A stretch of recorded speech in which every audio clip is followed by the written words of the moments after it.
Known that there would come a time when we would have to leave this planet behind. Space will be my home. Space will be my home. This world that we have loved, and in loving so deeply we abused, like a mother abused by her own child. Space will be my home. Will be my home. They say it was another ship that brought us here, that we were seeded by panspermia.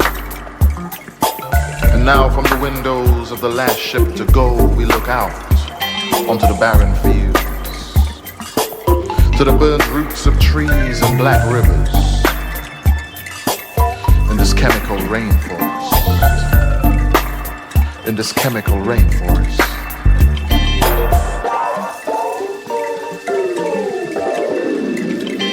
Space will be my home.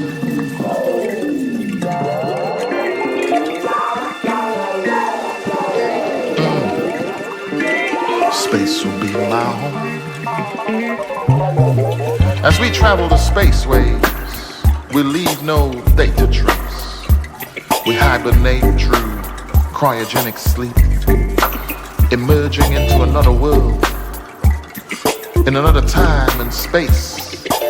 And as we do, we promise not to make the same mistakes again.